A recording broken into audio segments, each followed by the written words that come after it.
Muito bem, meus queridos e queridas, uma boa noite a todos e a todas. Sempre é um prazer e uma alegria muito grande recebê-los aqui nessa casa de paz, nessa casa de luz, principalmente hoje, nesse estudo tão importante. Também os nossos cumprimentos aos internautas, visto que esse nosso estudo é gravado e disponibilizado no nosso site para estudos posteriores. Nosso site já está com mais de 20 mil visualizações. Isso tem nos deixado muito felizes, pois estamos levando esse conhecimento para muitas pessoas que às vezes não têm condições de vir aqui até essa casa. Como foi colocado, meus queridos, sintam-se à vontade para fazer as suas perguntas, o tema é livre, perguntem o que vocês quiserem, podem aí, os nossos voluntários estão nas laterais para colher as perguntas de vocês por escrito, né? Nós tentaremos aqui responder. Aquelas que porventura nós não tivermos condições de responder, nós procuraremos aqui pessoas que têm mais conhecimento que nós e traremos aqui numa nova oportunidade. Nós estamos aqui na condição de facilitadores, né? Também de aprendizes como todos vocês. Nós vamos começar aqui com o nosso companheiro Ives, então, para que possamos iniciar o nosso estudo essa noite. Boa noite, pessoal. Alegria poder estar aqui novamente. A pergunta que nos chega é a seguinte: por que de tanta dificuldade dos espíritos fazerem uma comunicação direta com os encarnados? Teria uma lei que proíbe que eles aparecessem para nós, dizendo aqui, que eles apareçam para nós no caso. Não existe nenhuma lei que proíba que os espíritos apareçam para nós ou se comuniquem conosco. Mesmo porque eles estão sempre se comunicando conosco, mas de forma subjetiva, de forma indireta. Os espíritos eles estão sempre nos influenciando. Segundo a pergunta 459 do Livro dos Espíritos, né, que já é muito conhecida por nós, até que ponto os espíritos nos influenciam, a espiritualidade responde, né, mais do que vós supões, quando não muito eles que vos dirigem. Então, na verdade, os nossos passos estão sendo constantemente influenciados pelos espíritos. Né? Cerca de 3/4 dos espíritos que desencarnam, eles continuam no planeta por algum tempo. Os espíritos em desajuste. Agora a gente pode acrescentar aí os benfeitores espirituais, os nossos anjos guardiões. Então são muitos espíritos desencarnados em torno de nós que estão nos influenciando. Só que a nossa percepção deles que vai ser difícil de acontecer. Porque nos nossos estados vibratórios, eles oscilam muito.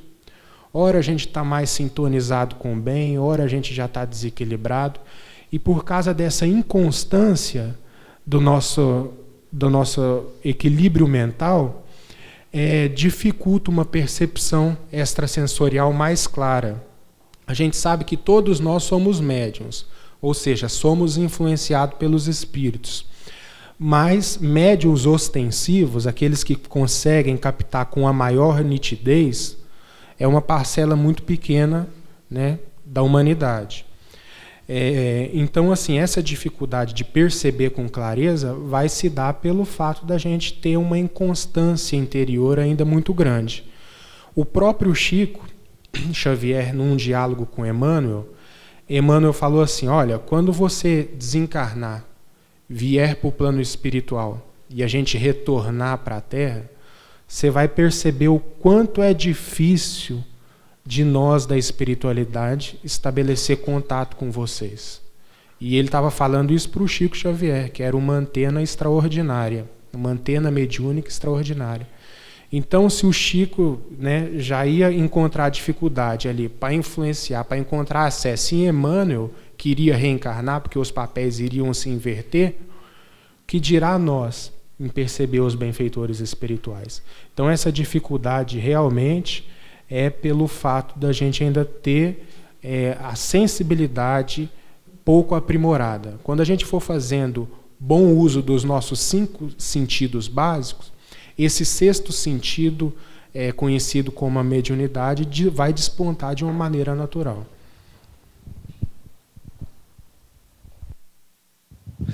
Boa noite. muito prazer estar com vocês. Bom, separei as perguntas aqui, mas... Qual a contribuição da psicologia no espiritismo e qual a contribuição do espiritismo para a psicologia? Bom, elas são muitas, né? A psicologia, que é a ciência da psique humana, ela tem tudo a ver com o espiritismo. Agora, há uma separação, porque a psicologia, vamos dizer, academicista, né? Algumas linhas da psicologia, elas negam tudo que seja relacionado à existência espiritual e reencarnação, por exemplo. Já a psicologia espírita já faz uma leitura mais abrangente da psique humana. A psicologia coloca, por exemplo, em algumas das suas correntes, que o que define a personalidade do homem são as suas questões de origem genética, hereditária, e principalmente o meio onde ela foi educada, né? As crenças religiosas, a cultura, enfim, o meio que ela foi educada, e a psicologia está certa nesse sentido, sim. Porém, na visão espírita, a gente vai muito além disso. Na visão espírita, o que define o caractere, a personalidade de um homem, é o somatório de todas as suas reencarnações pretéritas, todas as suas experiências do passado, associadas, assim, à experiência da vida atual. Então, ela faz uma leitura muito mais profunda. Quando o profissional da psicologia tem também a visão do espiritismo e consegue consorciar isso de uma forma profissional, né, não viajando demais na maionese, como se diz, ele consegue, acredito, resultados mais objetivos. Porque muitas coisas, muitas frustrações, muitas paranoias, muita problemática da psique humana está relacionada ao passado, né, que de uma forma ou de outra se manifesta nessa vida.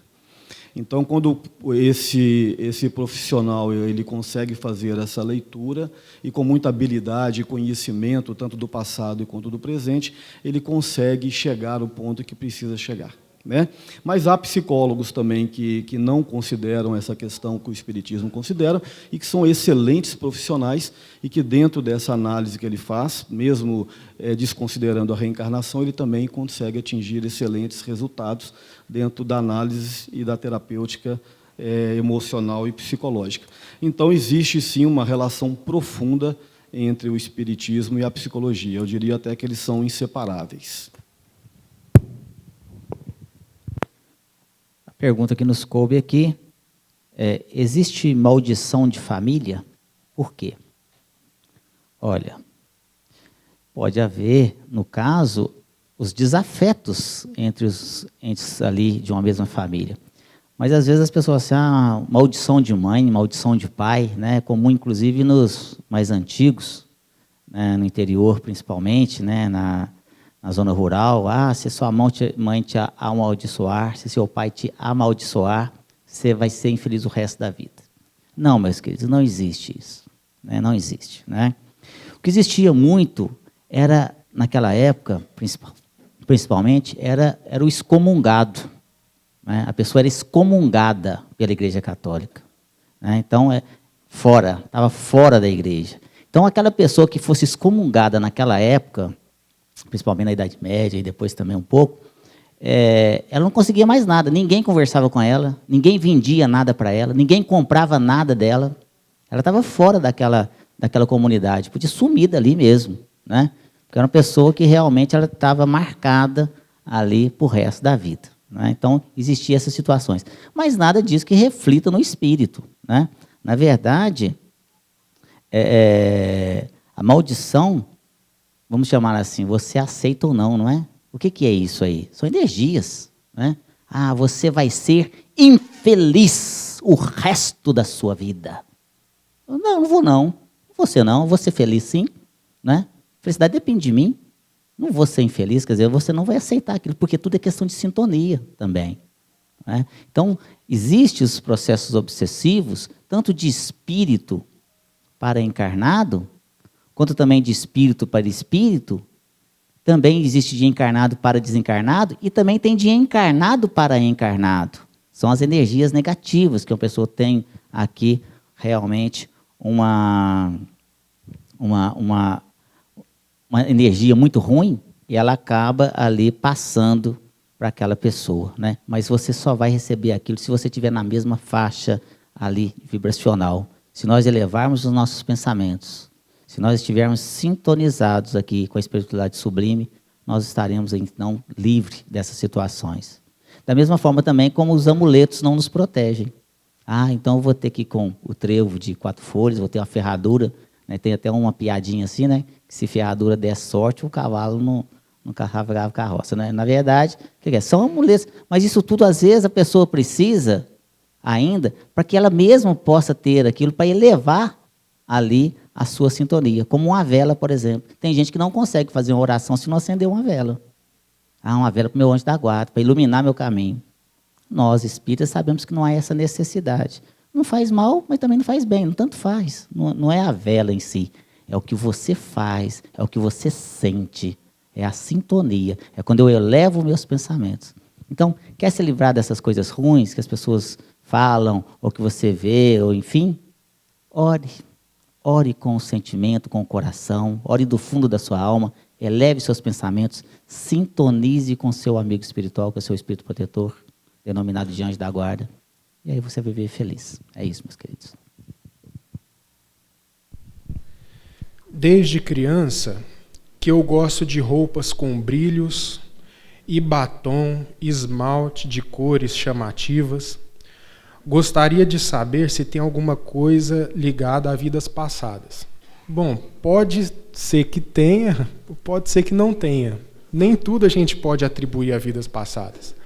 Porque senão tudo aquilo que faz parte da minha conduta no hoje, eu posso jogar como forma de desculpismo ao passado, né? Ah, isso aqui é fruto do passado, é simplesmente uma tendência que eu trago do passado. E assim a gente vai jogando tudo para trás. A gente vai justificando toda a nossa conduta, atribuindo que são tendências naturais do passado. E não é bem assim. Existe um meio cultural em que a gente renasce, que nos influencia.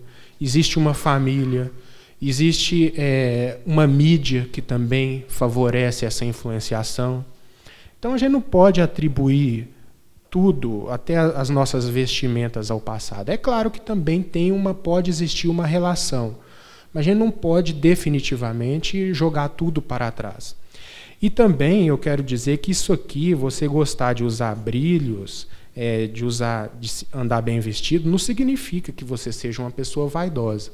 Porque muita gente às vezes vai criticar a pessoa que anda bem vestida, que anda bem arrumado, atribuindo aquilo à vaidade. Não. A vaidade não quer dizer aquilo que está exposto externamente a você. É aquilo que você traz no coração. Então, independente da roupa que você esteja usando, você pode ser uma pessoa extremamente humilde. E você pode estar usando também uma roupa simples e ser uma pessoa extremamente arrogante. Então, uma coisa não tem nada a ver com a outra.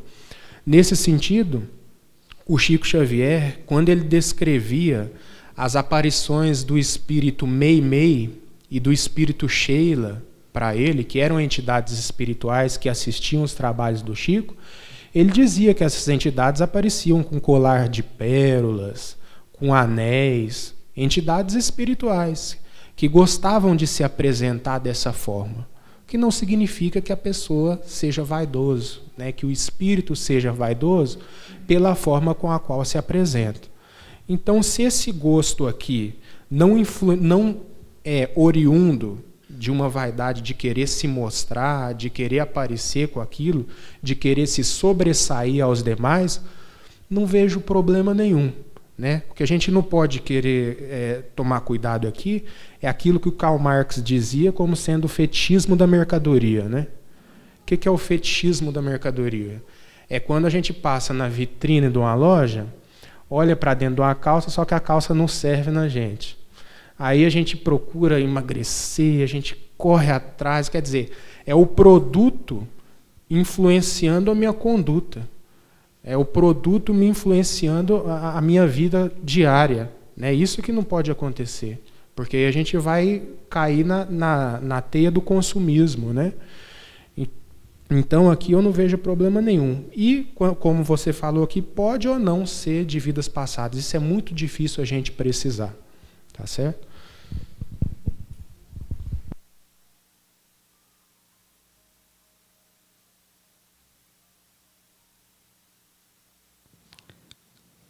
Alô? Tem uma pergunta interessante aqui que, assim, o DIU, que é um dispositivo contraceptivo, pode ser considerado abortivo? Para mim é difícil de responder, porque eu nunca usei, né? Mas eu acredito que não, porque, às vezes usei, eu acho que na passada ainda não existia. Mas eu acho que não, porque senão nós vamos considerar que a camisinha também seja, né, um método contraceptivo. Não, acho que acredito que não. O prazer, gente, o prazer sexual, ele não é errado, não.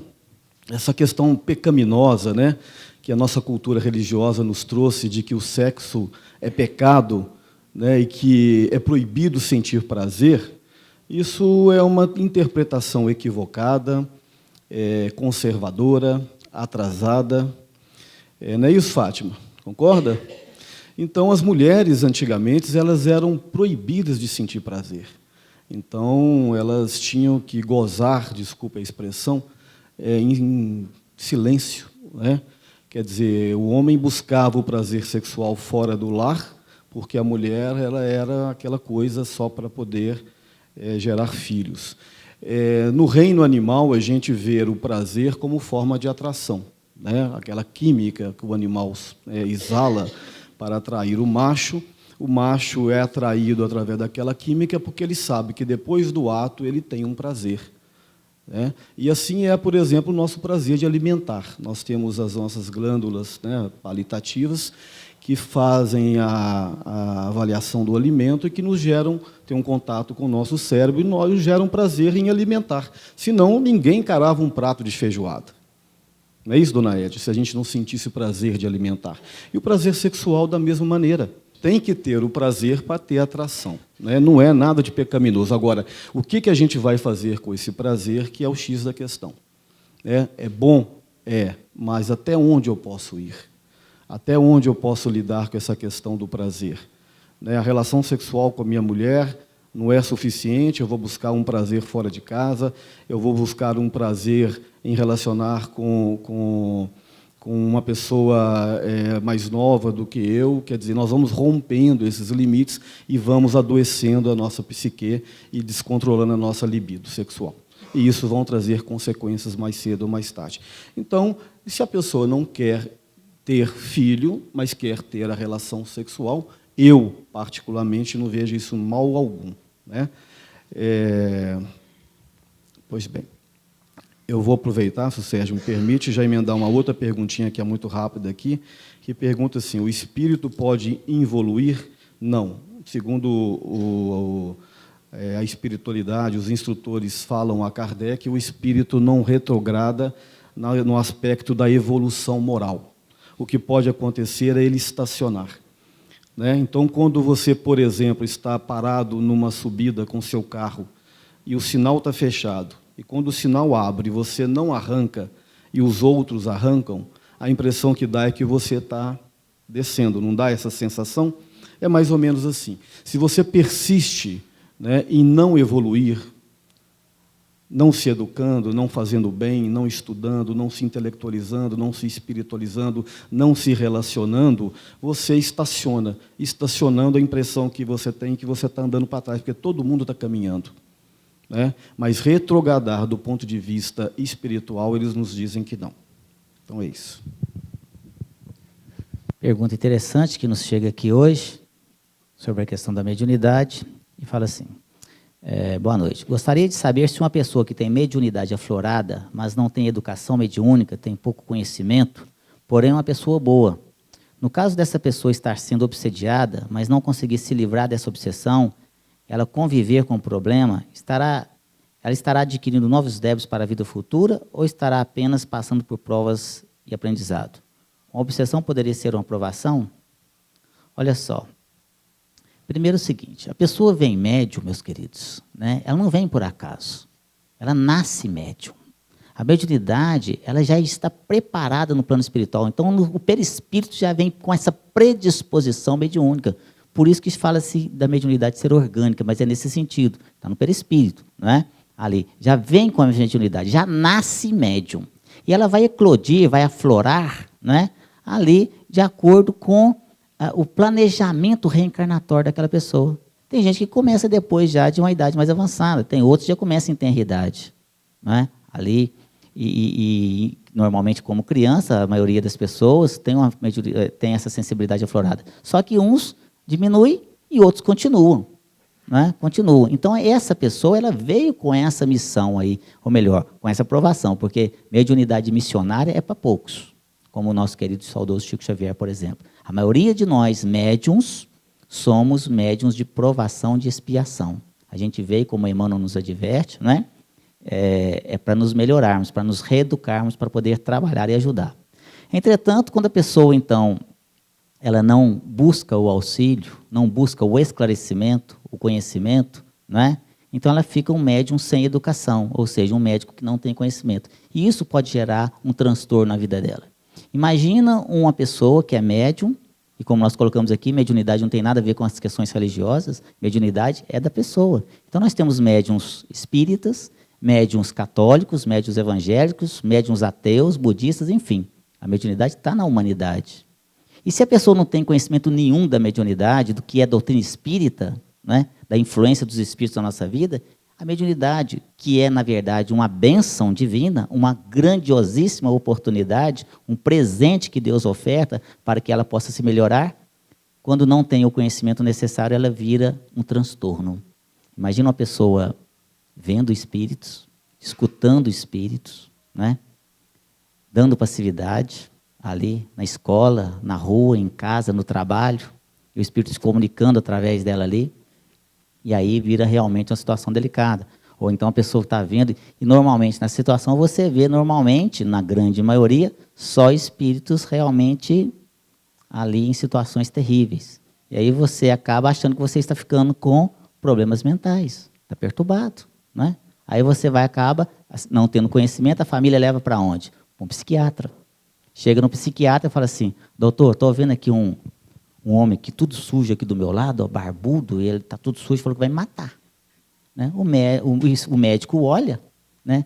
Não vê nada, você está com transtorno, não sei o quê, toma aqui um tarja preta. Aí dá um remedinho para ela.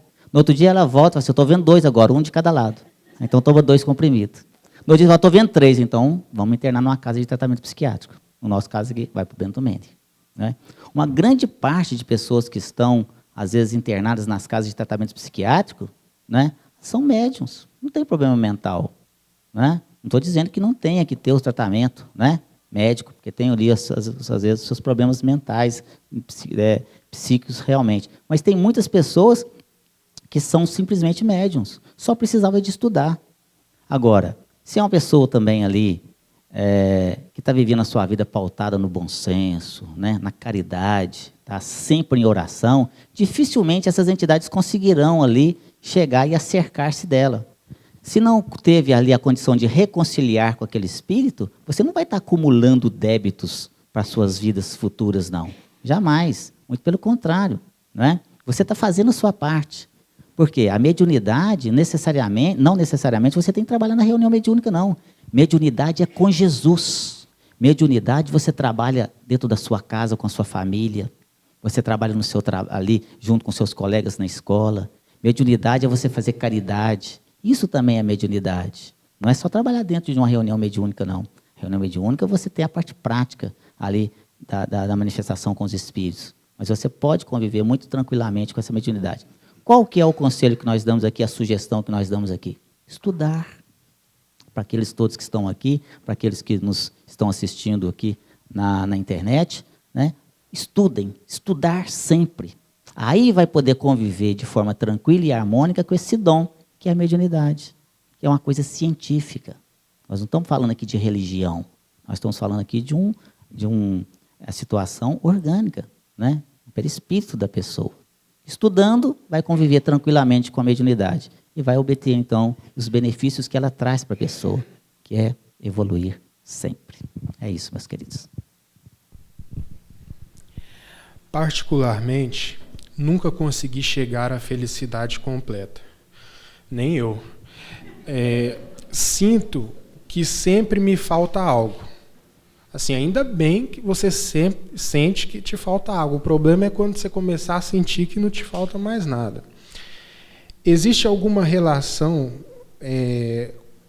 com algo que eu tenha feito em vidas passadas, o que posso fazer para tentar alcançar a felicidade? Se é que existe felicidade completa.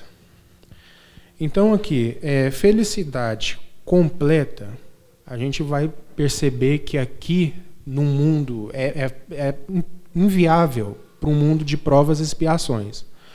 Dentro de um mundo de provas e expiações, ou expiações e provas, como muitos preferem dizer, não existe como a gente vivenciar uma felicidade completa, porque é um mundo em que a própria atmosfera psíquica desfavorece, vamos dizer assim, que a gente tenha, vamos dizer, uma felicidade completa. E a gente também tem o nosso passado a ser resgatado.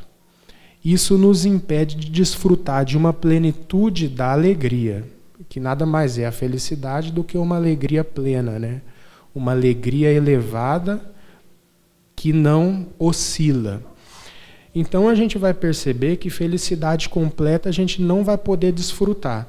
Mas agora, de um estado de equilíbrio, de um estado de pacificação, de um estado de gratidão pelaquilo que a gente já tem na vida, de saber reconhecer que muitas das vezes os nossos problemas têm uma determinada finalidade da nossa vida, enquanto espíritos, aprendizes que precisamos evoluir espiritualmente, e isso aí a gente já pode considerar como sendo uma felicidade possível na Terra.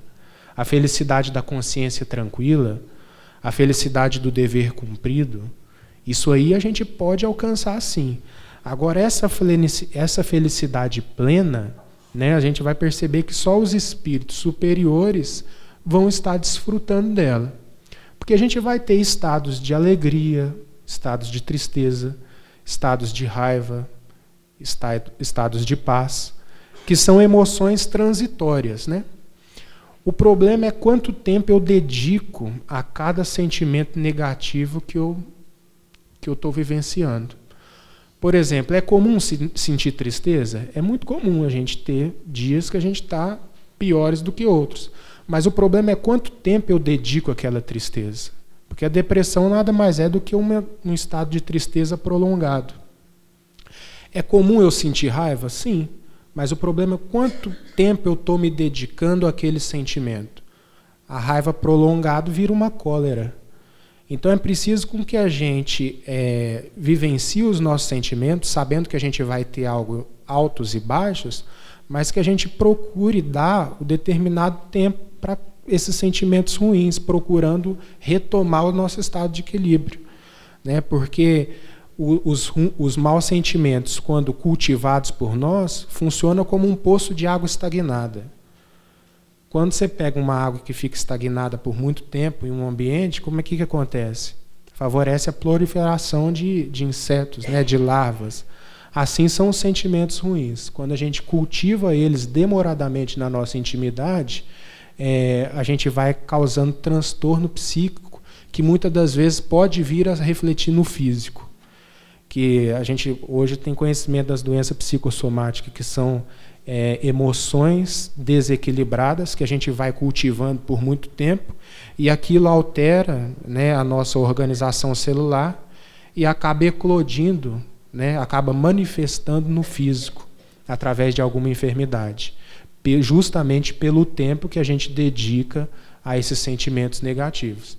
Tem até uma historinha para ilustrar a questão, que tinha 2 irmãos, Beatriz e Felipe. Felipe era um menino muito arteiro, tinha uns 12 anos de idade, e ele decidiu fazer um estilingue para sair para matar passarinho. E aí ele saiu tentando matar passarinho, e na tarde que ele se propôs a isso, ele não conseguiu matar nenhum passarinho. Chegou em casa revoltado, e a avó dele criava uns patos no quintal, ele pegou uma pedra, tacou no pato, acabou matando o pato da avó dele. Aí ele, preocupado para a avó dele não ver aquilo, foi lá, pegou o corpo do bicho, enterrou escondido lá, falou assim, ela não vai dar falta desse pato aqui não. Aí tá, passou um tempo, a avó da Beatriz chamou ela, ô Beatriz, vem ajudar a sua avó a lavar essa louça. Ela olhou para o Felipe assim, falou assim, sabe, vó, que o Felipe tá doido para aprender a lavar a louça. Felipe tá querendo ajudar a senhora.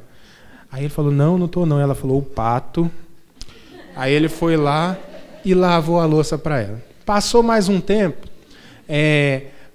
a avó da Beatriz e do Felipe falou: Beatriz, vem ajudar a sua avó a limpar a casa. Ela olhou para o Felipe e falou: sabe, vó, que o Felipe está doido também para ajudar a senhora a limpar a casa? Aí ele falou: não estou não, tá sim. O pato, e ele foi lá limpar a casa para a avó. Isso passou um tempão. Uma hora ele falou assim: não aguento mais, vou falar com minha avó. Chegou para a avó dele e falou assim: ó, avó, eu matei o pato da senhora, eu taquei uma pedra e matei o pato. Ela falou assim: eu sei, meu filho, estava olhando pela janela. Quando você matou o pato, acertou a pedra nele. Falou assim: mas a senhora não disse nada? Por que a senhora não disse nada? Ele falou assim: porque eu queria ver até quando Beatriz ia te escravizar. Até quando Beatriz ia te fazer de bobo. Então, quando a gente cultiva maus sentimentos, é a mesma coisa. Eles nos escravizam. Aqueles sentimentos negativos, eles passam a moldar a nossa conduta. A gente passa a ser refém deles constantemente. Os nossos passos passam a ser direcionados por aqueles sentimentos negativos. Sentimento de culpa, sentimento de raiva, de tristeza. Nossa conduta se modifica em prol desses sentimentos. É comum vivenciar? Mas não dedicar muito tempo vivenciando eles. Eu acho que esse equilíbrio começa a favorecer com que a gente tenha entendimento das circunstâncias da vida e vivencie, assim, um estado de mais equilíbrio, de mais entendimento, né, na nossa vida comum, na nossa vida diária. Muito bom. O pessoal que está no fundo aí, tem 6 cadeiras vagas aqui, ó. Podem ficar à vontade aqui. Uma pergunta muito interessante. A pessoa fala assim: o que você acha de um espírito mandar em outro espírito como se fosse um cachorro? Achei que era como se fosse um pato, mas é cachorro mesmo. E pegando o gancho do que o Ives contou dessa historinha, essa escravização, né, que ele citou aí, é interessante a gente entender que obsessão é uma escravização, só que com a aceitação do próximo. E, ao contrário do que muita gente pensa, a obsessão não se dá apenas entre desencarnado e encarnado, não. Ela é muito comum também entre encarnados. E entre encarnados e desencarnados. Né, Kelly? Então, muitos de nós obsediamos as nossas esposas, os nossos maridos, principalmente as mulheres têm o hábito de obsediar os maridos. Eu vou apanhar aqui, né? Estou olhando a cara das mulheres aqui. É brincadeira, viu, gente? As mães obsediarem os filhos, e os filhos as mães, os namorados, as namoradas, as namoradas, os namorados, enfim. O processo de obsessão, de dominação, de escravização, acontece aqui no nosso dia a dia. Né? E daí é que passa para o outro lado, porque se um deles desencarnam, esse processo de obsessão continua. E se ambos desencarnam, muitas vezes, essa história continua para o lado de lá. Então, isso acontece, infelizmente. Né? Então, é preciso de quem tem o conhecimento, e nós, espíritas, inegavelmente, nós temos conhecimento dessas coisas. Né? Não adianta dizer que não sabemos que não sabemos, nós temos que nos policiar em relação aos sentimentos que nós temos para aqueles que nós dizemos que amamos. Né? Porque muitas vezes eu digo assim, eu amo, digo para minha esposa, eu te amo, né, como eu tenho o hábito de dizer. Mas se ela me trair, vocês acham que eu vou continuar amando-a? Não, infelizmente não. Gostaria que sim. Não é porque o meu lado... Mas veja bem, é porque o meu lado machista ainda fala muito alto, infelizmente. Porque o amor verdadeiro, ele supera essas barreiras, concordam? Né, o amor incondicional. É o amor de uma mãe pelo filho, por exemplo. Né? Mas um dia eu vou chegar lá, mas eu acredito que tomara que não seja dessa maneira, né? Seja de outras maneiras. Bom, aproveitando também uma perguntinha mais rapidinha aqui, uma pessoa que vê vultos no canto da vista e algumas outras coisas voando, do tipo fantasmas, pode ser médium, ser sensitivo, sensibilidade aflorada? Olha, a primeira coisa que eu sugeriria é fazer um exame das vistas, né? Que provavelmente pode ser um problema oftalmológico. Aí, não sendo um problema oftalmológico, aí você pode buscar outras causas, né, dona Nilce? É muito importante para quem trabalha na área da mediunidade ter bastante critério. Infelizmente, mesmo dentro do movimento espírita, a gente vê muitas pessoas que viajam muito na maionese. Então, a gente tem que ter, primeiro, um critério, né, uma análise física, biológica de determinados fenômenos. Uma vez descartado a natureza física, aí você busca, sim, um entendimento espiritual, né? Aí, sim, pode ser uma mediunidade, aí pode ser uma sensibilidade, pode ser uma obsessão, sim. Aí, cada caso é um caso. É isso, Sérgio. A pergunta que chega aqui. Boa noite. A doutrina espírita prega, dentre outras coisas, a caridade. Sendo livros espíritas muitas vezes ditados por alguns espíritos, não seria mais coerente serem comercializados a preço de custo, sem vista à lucratividade? Olha, a gente vai pegar o exemplo aqui, por exemplo, do nosso querido e saudoso Chico Xavier, que ele psicografou mais de 400 obras, e todas as suas obras, os direitos autorais, foram doados para a FEB, Federação Espírita Brasileira. Temos o exemplo do nosso querido Divaldo Franco, que também doou todos os direitos autorais para a Casa do Caminho. Nós temos a Zíbia Gasparetto, que não doou, ela recebe ali os direitos autorais. Cada caso é um caso, meus queridos, né? O médium, ali, e a Zíbia, inclusive, muito crucificada em relação a isso, cada um tem os seus sentimentos e os seus posicionamentos. Nós temos que entender também que nós estamos num plano físico, num plano material, né? Então, a editora tem custos, né? Eu trabalho na área tributária, na área de contabilidade e tudo mais, nós sabemos como é que funciona isso, né? Não se faz nada aqui no plano físico sem recurso financeiro. Esta casa que nos acolhe com muito carinho, né, os recursos para mantê-la não caem dos espíritos. Alguém tem que pagar a conta de luz. Alguém tem que comprar a manutenção desse microfone, não é? Alguém tem que pagar a conta de água. Então, não tem como. Quem dera se fosse tudo gratuitamente. Mas não é assim que funciona. E eu acho que nem funcionaria bem dessa forma também, não é? Pelo menos nesse momento evolutivo que nós nos encontramos. Então, agora, aqueles que comercializam, né, e que aviltam ali todas essas questões dos seus honorários, cada um vai ter que arcar com os pesos ali da sua, né, das suas atitudes, de acordo com a sua consciência.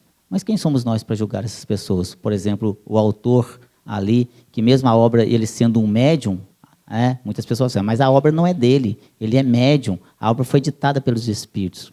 É fato, né? Mas ele dedicou o tempo dele lá, né? Então, ele preferiu, então, optar, ao invés de fazer como o Chico, ou como o Divaldo, que doou os direitos autorais, ele preferiu receber. É um direito que ele tem, né? Cada um que arque com as consequências dos seus atos depois, de acordo com a sua consciência. Mas nós temos que entender que tem ali despesas. A gráfica, a livraria, tudo tem despesa. Então, as pessoas acham assim, que a doutrina espírita, né, tudo é de graça. E todo mundo tem que ser voluntário. De fato, aqui nesta casa, por exemplo, todos os trabalhadores aqui, né, que trabalham aqui todos os dias aqui, ajudando as pessoas aqui, todos são voluntários, exceto o nosso vigia, que é um funcionário. Como é que eu vou pedir para o meu amigo Alexandre, que é uma pessoa que eu tenho um carinho todo especial, que é um grande amigo meu, mas eu posso falar com o Alexandre, eu preciso que você venha aqui todas as noites, e fique aqui todas as noites para mim, e vai chegar aqui às 6 horas da manhã, e vai embora às 6 horas da tarde, e vai embora às 6 horas da manhã. Todos os dias, voluntariamente. É insano pedir uma coisa dessa, né? Nem tudo pode ser voluntariado, né? Algumas coisas têm que ser... Ali tem que ter a retribuição pecuniária. E para isso tem que ter recurso, seja de doação, seja de eventos, enfim. Também assim entendo que no caso das livrarias, que tem lá os seus funcionários, né, para fazer ali os livros, né, para editar, tem o papel, tem tudo, enfim, né, energia elétrica, isso tudo tem custo. Esse é o meu pensamento pessoal, meus queridos. Se alguém nos inveja, nos atrapalha, o que o Espiritismo fala do tão falado olho gordo? Bom, a gente sabe que, segundo ali o livro Evolução em Dois Mundos, nós vivemos num oceano de energias, de energias espirituais. É o chamado fluido cósmico universal, da qual nós estamos todos mergulhados, ou então o hausto do Criador, hálito divino, entre outras denominações. E dentro desse emaranhado de energia da qual nós estamos mergulhados, nós nos sintonizamos com diversificadas faixas vibratórias, né? Em estar sintonizados com diversas faixas vibratórias diferentes uma da outra, faixas vibratórias só vão nos influenciar negativamente se a gente está sintonizado a elas. Isso vai depender daquilo que a gente está emanando também. Então a gente emana energias e recebe energias mergulhado nesse fluido. Se eu estou emanando energias que correspondem àquele mesmo tipo de energia que nasce da inveja ou que nasce de outra debilidade interior, com certeza ela vai me atrapalhar. Agora, eu tenho que perceber se isso não é uma cisma minha. Porque às vezes eu acho que o outro está me invejando, mas por pura cisma que eu tenho das pessoas. Eu fico tão com medo, né, de inveja me fazer mal, e às vezes eu acabo na minha convivência achando que todo mundo está me invejando. Mas o que não procede. Né? Até o filósofo Schopenhauer ele fala que ninguém é digno de inveja como muitos são dignos de lástima. Né? Então, assim, a gente tem que tomar cuidado também para que aquilo não seja uma cisma, uma suposição que a gente coloca na nossa cabeça e faz com que essa cisma, que isso venha nos atrapalhar, e não algo da inveja propriamente dita. Então, através do autoconhecimento, de eu perceber, de eu procurar ver o lado diferente, observar o lado positivo das coisas, eu vou me sintonizando com outras faixas. E mesmo que exista inveja da parte da pessoa ao me observar, aquilo não vai me atrapalhar. Tá certo?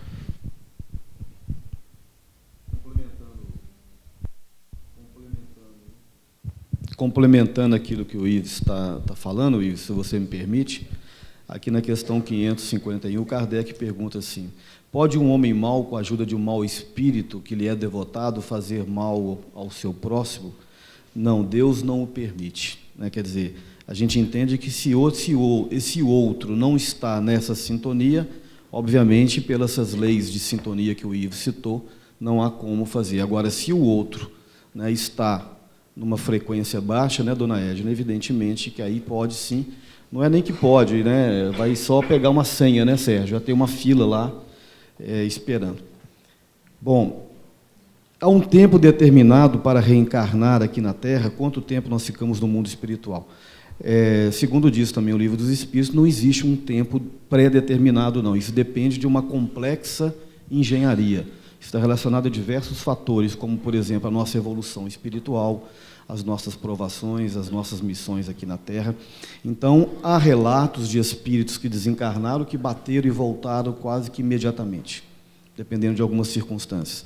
Há relatos de espíritos que ficaram alguns séculos ou milênios no mundo espiritual.